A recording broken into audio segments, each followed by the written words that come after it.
Assalamualaikum warahmatullahi wabarakatuh. Nama saya Fitrianti. Saya akan mempresentasikan ketiga contoh aktuator. Yang pertama, motor stepper. Motor stepper adalah salah satu jenis motor DC yang dikendalikan dengan pulsa-pulsa digital. Kemudian prinsip kerja motor stepper yaitu bekerja dengan mengubah pulsa elektronis menjadi gerakan mekanis distrik, di mana motor stepper bergerak berdasarkan urutan pulsa yang diberikan kepada motor stepper tersebut. Kita masuk pada pengaplikasian motor stepper. Stepper dapat digunakan sebagai mesin pada disk drive, printer, fotokopi, robot, penggerak kamera pada CCTV, pompa penyiram tanaman, dan seterusnya. Kita masuk pada contoh aktuator kedua, yaitu pneumatik.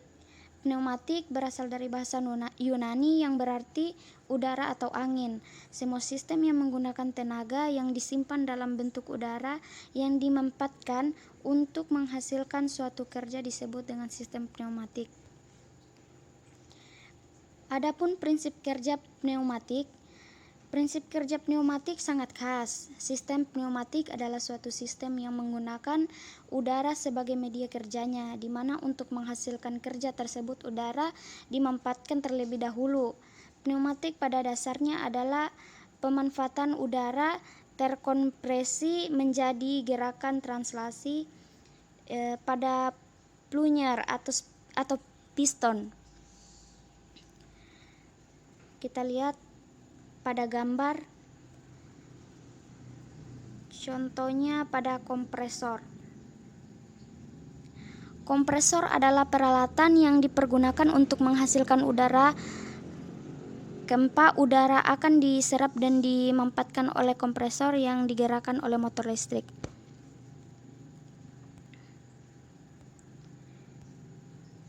Pengaplikasian pada pneumatik. Sistem pneumatik terutama terdiri dari suatu kompresor udara atau perapat udara, kemudian motor-motor udara, ditambah dengan bagian-bagian pengatur dan pengendali.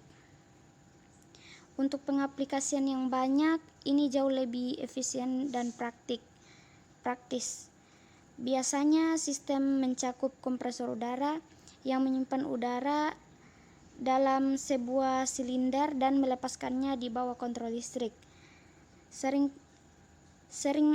kali udara sedikit dimodifikasi dengan cara menghilangkan beberapa uap air dan menambah sejumlah kecil minyak yang dikabutkan untuk membuat gas yang lebih ramah kepada mesin.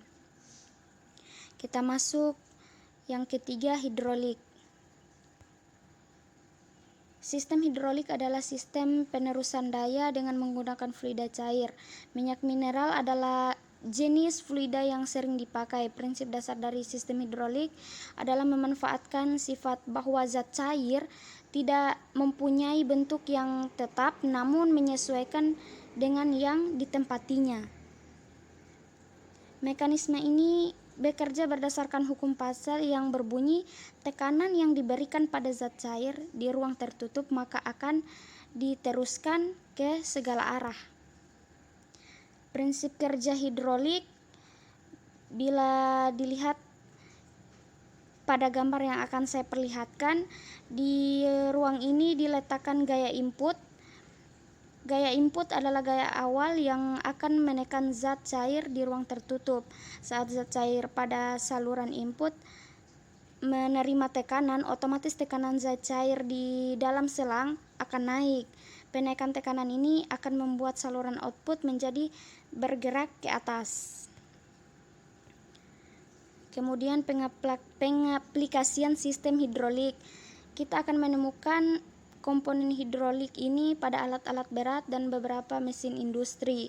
Yang paling sering ditemui, sistem hidrolik ini diterapkan pada truk pengangkat pasir untuk mengangkut bak pasir. Kedua, ekskavator. Yang ketiga, sistem rem mobil agar lebih responsif. Yang keempat, dongkrak hidrolik untuk mengangkat sebagian bodi hanya dengan bantuan tuas. Dan yang terakhir, curl lift yang mampu mengangkat seluruh bodi mobil dengan satu pencetan tombol. Terima kasih. Sekian yang dapat saya presentasikan. Saya akhiri, wabillahi taufiq wal hidayah. Wassalamualaikum warahmatullahi wabarakatuh.